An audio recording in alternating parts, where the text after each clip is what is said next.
살면서 겪는 억울한 상황들을 사례로 알아보고 어떻게 대처하면 되는지 요령을 짚어보는 김구 변호사와 함께하는 김구 변호사의 구구절절. 아마 그 많은 분들이 구구절절 어려운 그리고 억울한 상황들을 얘기하시기 때문에 그런 구구절절한 얘기를 쉽게 풀어주시겠다고 프로그램명도 김구 변호사의 구구절절로 지으신 것 같은데요. 자, 오늘 처음 자리해 주시는 김구 변호사님 자리에 모시겠습니다. 안녕하세요. 예, 안녕하십니까? 네. 예, 김구 변호사입니다. 네, 예, 반갑습니다. 예. 네. 저희 그 공감복지 라디오 애청자 여러분께 인사 말씀 한 말씀 하시고 시작하겠습니다. 네. 앞으로 네. 어떤 자세로 하시겠다. 네, 안녕하십니까? 김구 변호사입니다. 공감 로그인에 출연해서 여러분께 이제 여러 가지 법률적인 지식, 살면서 겪게 되는 여러 가지 상황, 법을 잘 몰라서 본의 아니게 여러 가지 어려움을 겪는데요. 간단하게 그리고 쉽게 그리고 누구나 실행할 수 있게 제가 쉬운 용어로 가끔씩은 법률 용어를 제외하고 일반적인 용어로 여러분께 이해시켜 드리기 위해서 노력을 많이 하겠습니다. 네, 많이 애청해 주십시오. 그래서 오늘은 그 하청업체 임금체불과 또 임직불 동의서에 대한 얘기를 좀 해주시죠. 네, 그 임금 직불 동의서가 사실 뭔지 잘 모르겠거든요. 저희는. 예, 직불 동의서는 여러 가지가 있는데 일단은 뭐 임금에 대해서 오늘 중점적으로 말씀을 네. 드리고자 해서 이제 임금 직불 동의서 이렇게 말씀을 드렸습니다.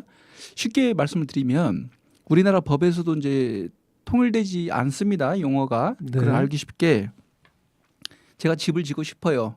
그러면 집을 짓고 싶다. 이런 네. 사람을 우리가 이제 발주자 네. 이렇게 생각하시면 되고 그다음에 저로부터 공사를 맡은 사람을 수급자. 네, 수급자. 예, 이제 원사업자 또 법에서는 이렇게 표현을 합니다. 네. 그다음에 그 건설업자가 모든 걸 다 할 수는 없죠.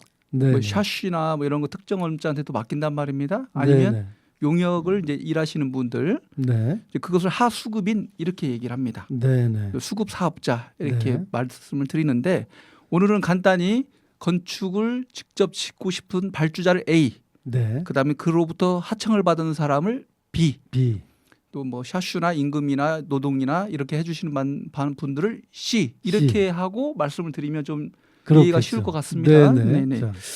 그래서 이게 무슨 말이냐면은 원래 A는 B한테 돈을 주면 되죠. 네. 일을 맡기고 그렇죠. B는 C한테 주면 됩니다. 그럼요. 그런데 A가 C한테 돈 줄 일은 없지 않겠습니까? 네네. B한테 줬으니까요. 네. 그래서 대부분 이런 경우에 B가 좀 문제가 돼서 네. C가 최종 밑에 있는 분들이 임금이나 뭐 대금이나 이런 걸 못 받는 경우가 많죠. 네. 그래서 우리나라 법에서는 그런 부분을 일정적으로 강제를 했습니다. 그래서 A가 C한테 직접 임금이나 이런 걸 줘라.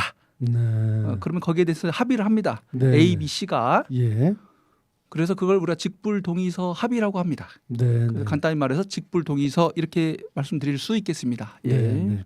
자, 그러니까 그 C의 경우에는 어쩌다 보면 작업을 하고 일을 하고도 돈을 못 받을 수도 있겠네요. 그럼요. 그래서 A, B, C 중에 A가 C에게도 직접 줄 수 있는 예. 어떤 합의를 하는 거군요. 그렇습니다. A, 네, B, C 네. 3자 합의를 해야 됩니다. 그렇다면 이거 작성하는 어떤 방법이 있을 것 같아요. 제 생각엔. 일단은 관급공사는 제도화가 돼 있습니다. 네네. 대부분 제도화가 돼 있어서 인천광역시에서 만약에 이렇게 공사를 발주를 하면 네. 인천광역시에 그 서류를 내게 돼 있습니다. 네.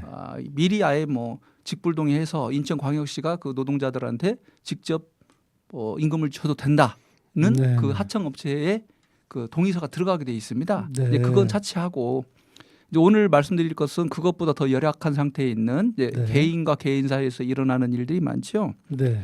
일단은 인터넷이나 이런 데 보면은 그 직불 동의서 양식이 있습니다. 네. 많이 있고 다운받아서 쓸 수가 있습니다. 거기에 대충 얘기를 들어보면 공사 장소, 그다음에 장소. 공사 기간, 그다음에 누가 발주했는지, 네. 그다음에 처음에 공사를 딴 사람이 누군지, 네. 그 사람으로부터 다시 공사를 재하청받은 사람이 누군지, 네. 즉 A, B, C가 다 들어가야 됩니다. 그래서 서명 날인이 있으면 되고요. 네. 그다음에 이제 C가 직접 돈을 받을 수 있는 계좌번호 이런 걸 명기하고 뭐 B는 거기에 대해서 전혀 이의 제기하지 않겠다. 이런 문구들이 들어갑니다. 네. 그러면 써놓으면 좋죠. 예. 네, 네.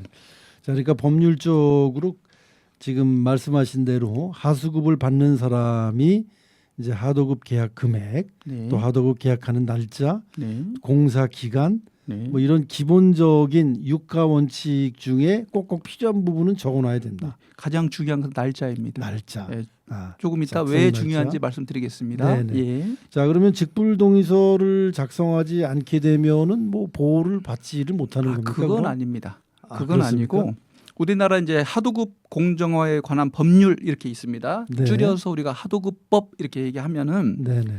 거기에는 이렇게 직불동의서 합의가 들어간 경우, 네. 그다음에 이제 원 발주자가 이제 원 사업자죠. 네. 발주자가 아니라 B, 방금 말씀드린 B입니다. B. B. B가 이제 무슨 뭐 파산이 중간에 있는 그 업자가 파산될 수도 있잖아요. 그렇죠. 그다음에 영업 정지를 먹을 수도 있고 네. 면허가 취소될 수도 있고 이런 경우에 네. 이런 경우에는 법에 의해서 직접 요청을 할 수가 있습니다. 그다음에 두 번 돈을 공기에 따라서 돈을 줘야 되는데 두 번 이상 지체했을 때 네. 그때는 그 건물주 발주자한테 주세요 이렇게 얘기할 수 있어요. 네. 그다음에 지급 보증 의무를 이행하지 않는 경우가 있는데 이것은 뭐 나중에 말씀드리는 건데 원래는 지급 보증하는 것이 또 그 하도급법 13조에 나와 있습니다. 이건 차후에 다시 한번 설명을 드리고 네. 오늘 아실 것은 직불동의서를 작성한 경우뿐만 아니라 뭐 원 그 두 번째 B의 파산, 뭐 자격정지, 면허 취소 이런 경우에는 원래 건축주한테 돈을 직접 주세요 이렇게 할 수 있는 법이 우리나라에 만들어져 있다. 이건 네. 알고 계셔야 됩니다. 그러나 네. 직불동의서 합의를 하는 게 훨씬 더 쉽다. 그러니까 이게 뭐 돈을 말로 달래고 사업자에게 가서 떼쓰고 그러는 것보다 예. 이 직불 동의서를 하나 딱 갖고 있으면 네. 전혀 문제가 없겠네요. 전혀 문제가 없는 건 아닙니다. 아, 그렇습니까? 예, 또 예. 그러니까 보호받지 못할 수도 있다는 겁니까? 아, 그렇습니다. 그 부분을 조금 우리가 잘 아셔야 됩니다. 어. 나는 직불동의서 받았는데 이렇게 생각하셔가지고 뭐 말을 말씀드리자면 무슨 임금님 마패처럼 네네. 뭐 이렇게 생각하시고 계시는데 그건 아니고요. 네네. 이미 A가 B한테 돈을 이미 지급한 경우가 있습니다. 네네. 그럴 A가 경우에 B에게 예, 이미 돈을 지급한 경우가 있어요. 이럴 때는 A가 다시 돈을 지급하는 이중 지급이 되지 않겠습니까? A의 입장으로서는 그렇죠. 이때는 안 됩니다. 굉장히 그 세세하게 고민을 해야 될 부분인 것 예, 같습니다. 또 하나 중요한 게 또 있습니다. 또 있어요. 어떤 겁니까? 직불동의서를 합의를 해서 기분이 좋았는데 네. 그 이전에 그 B라는 네. 건설업체에 다른 채권자가 또 있을 수도 있지 않습니까? 그렇겠죠. 우리뿐만 아니라 네. 그 사람들이 먼저 압류나 이렇게 쳐버리면은 선순위자가 있는 거죠. 아, 선순위자. 네. 네네. 선순위 채권자가 있을 때 아, 이럴 그럴 때는 또 보호가 안 됩니다. 네. 그러니까 그걸 조심하셔야 됩니다. 네. 그래서 직불동의서를 A하고 P하고 쓰면은 그런 피해는 피해갈 수 있는 겁니까? 아, 그렇지 않습니다. A, B, C를 원래 직불동의서는 A, B, C가 같이 씁니다. 아. 같이 쓰지만 그때 직불동의서보다도 그 이전에 채권이 압류가 되거나 네. 그럴 경우 있지 않겠습니까? 그렇겠죠. 예, 그렇게 있고 그리고 이미 돈을 줬을 경우도 있겠죠. 네. 이때는 안 됩니다. 그럼 우리가 직불동의서를 쓰면은 안심할 거라고 생각을 했었는데 네, 그렇지 못한 거 아니에요 지금? 그렇습니다. 주의사항 같은 거 있나요? 그러니까 직불동의서는 공사를 처음 시작할 때 아, 가급적 빨리 쓰는 게 좋습니다. 빨리 쓰는 게. 예, 왜냐하면 빨리 쓰면은 선순위 채권자가 그만큼 생길 가능성이 적겠죠. 그렇죠.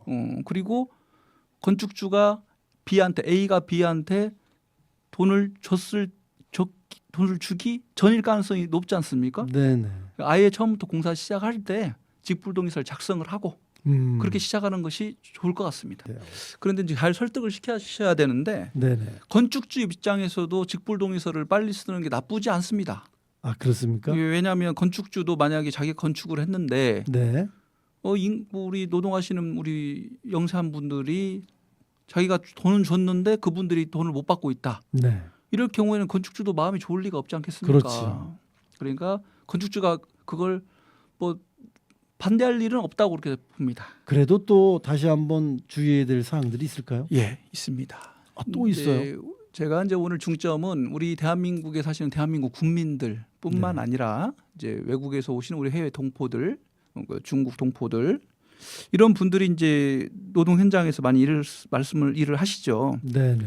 그런데 제가 이제 사건을 많이 하면서 느낀 게 이제 한국 사람들이 대한민국 국적인 우리가 한국 사람들이 한국 사람들을 이렇게 기망을 하거나 이런 건 굉장히 어렵습니다. 네네. 예, 법을 이제 상당히 그래도 이제 법률 지식이 예전보다는 많이 높아져서. 네네. 근데 중국 분들이 오셔가지고 이제 중국 동포들이 오셔가지고 일을 많이 하시는데 이제 언제 현장에 와서 일을 하라. 그러면 이제 뭐 모아가지고 이제 중국 동포들이 거기 가서 일을 하게 됩니다. 네네.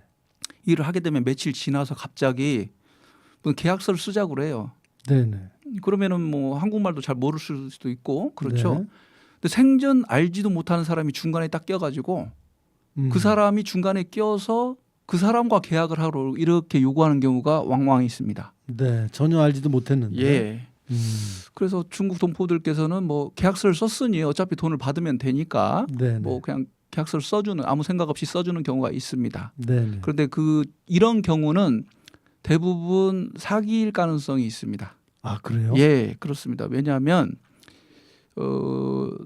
조금 편하게 말씀드리면 네. 건축주나 이런 분들은 우리 중국 동포들하고 직접 상대하기 어렵다 이렇게 생각을 하셔서 네네. 중간업자를 낍니다. 그리고 네네. 중간업자한테 돈을 주고 이렇게 됩니다. 네. 그러면 이제 우리 동포들께서도 임금을 못 받으시면 뭐 시위를 하시거나 뭐 네. 공사 현장에서 여러 가지 잡음이 있겠죠. 네네. 그걸 자기가 직접 처리하기를 싫어합니다. 건축주나 이 어. A나 B나. 네네. 그래서 거기에 B 다시가 들어가게 됩니다. 아 네가 네네. 네가 알아서 좀 처리를 해달라. 네네. 이런 경우는 거의 임금을 받지 못하는 경우가 대반입니다. 그래서 아무리 일이 있고 기분이 좋고 그렇게 해도 공사 현장에서 새로운 업자가 중간에 끼게 되는 계약서를 요구한다. 네. 그럼 그 공사는 안 하시는 게 좋고 네. 정하셔야 된다면 직불동의서를 A, B, C로 해서 쓰십시오. A, B, C가 예, 같이. B-1은 빼십시오. 아. 강력하게 요구하셔야 됩니다. 자, 요거 굉장히 중요한 예, 부분인 것 같아요. 예. 자, 그리고 또 주의해야 될 점이 있습니까? 이제 소송으로 가게 될 경우를 대비해서 네네. 우리가 이제 해야 될 일이 뭐냐면 그 중국 동포들께서는 이렇게 작업 일지를 꼼꼼히 쓰시더라고요. 제가 볼 때는. 네, 네, 그래서 이 작업 일지를 썼으니 나중에 내가 보호받을 수 있겠지라고 생각을 하십니다. 네, 네. 그러나 작업 일지를 쓰면 데스라라고 이제 말씀하시더라고요. 현장 용어로서. 네, 네. 그러면 그날 일했던 이 일에 대해서 작업 반장 이제 B라는 회사에 소속된 작업 네. 반장한테 거기에 그날 도장이라도 받아야 됩니다. 서명. 왜냐하면 제가 일방적으로 작성한 문서에 대해서 법원이 인정해주기가 쉽지 않습니다. 네, 네. 그러니까 상대방이 있었다. 그 상대방이 거기에 도장이라도 찍어줬으면 그러면 그건 증거가 될 수가 있습니다. 네, 네. 그러나 내가 써서 내 노트에만 있는 걸 법원에서 인정해주기는 굉장히 어렵습니다. 네, 네. 예, 그래서 일지를 꼭 작성하시고 그날의 일당 그리고 네. 그날의 작업량 네. 이걸 소소하게 기억을 하셔가지고 작업 반장의 서명이나 아니면 도장이라도 받아두시는 것이 훨씬 좋습니다. 근데 그 법률 지식이 없는 사람이라고 하더라도 네. 서명이나 도장 찍는 걸 함부로 하려 하지 않거든요. 그렇죠. 네, 그럴 경우에 작업 일지에 그 작업 반장의 서명이나 도장을 못 받으면 또 어떻게 됩니까? 그럴 때는 이렇게 하시면 됩니다. 네, 작업 반장님 전화번호는 아실 거 아니에요? 그렇죠. 휴대폰으로. 그러면 작업 반장님 오늘 어떻게 일을 했고 네. 그날 오늘 일당은 얼마고 작업을 오늘 이렇게 마쳤습니다. 그래서 네, 네. 작업한 내용을 사진으로 찍어서 작업 반장한테 보고를 합니다. 아, 그러면 핸드폰에 날짜가 딱 정확히 찍히죠. 네. 일시와 작업량. 그렇죠. 그러면 거기 작업 반장이 오늘 일 못했는데 이게 무슨 말입니까? 이런 얘기가 안 나올 거 아니에요. 그러면. 네, 그래서 작업 반장하고 B라는 회사의 작업 반장 이상이 되는 책임 간부 네, 네. 이런 분들한테 문자를 그날 보내서 작업량 일단 이런 걸 보고를 계속 하셔야 됩니다. 네, 예. 네. 인정이 되는 거죠. 그럼요. 그것은 이제 크게 증빙이 될 수 있는 것이죠. 아주 좋은 정보시네요. 자, 이 직불동의서가 가급적 처음부터 작성하는 것이 좋긴 합니다만 네. 그렇지 못한 또 방법이 또 있을까요? 만약 이런 것도 못했다. 그러면 보호받을 수 있는 방법. 직불동의서를 쓰지 않거나 이제 법의 보호를 받을 수 있는 경우는 아까 예전에 아까 말씀드렸다시피 약간 한정되어 있는 게 사실입니다. 네.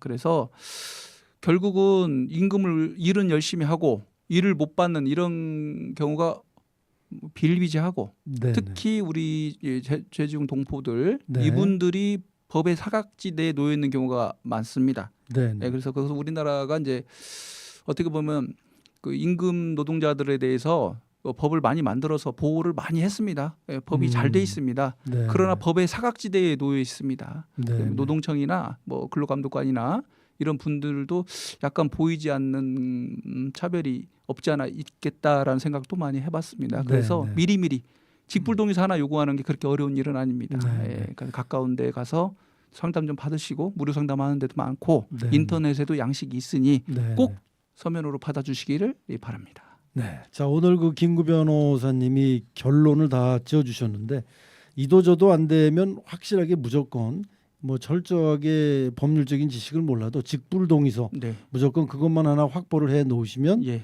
그래도 괜찮다. 네, 피해를 덜 받을 수 있다. 예, 그렇습니다. 네. 예, 자, 그리고 뭐 문자나 그런 거로 자 보고를 철저하게 하자. 예, 그렇습니다. 알겠습니다. 예.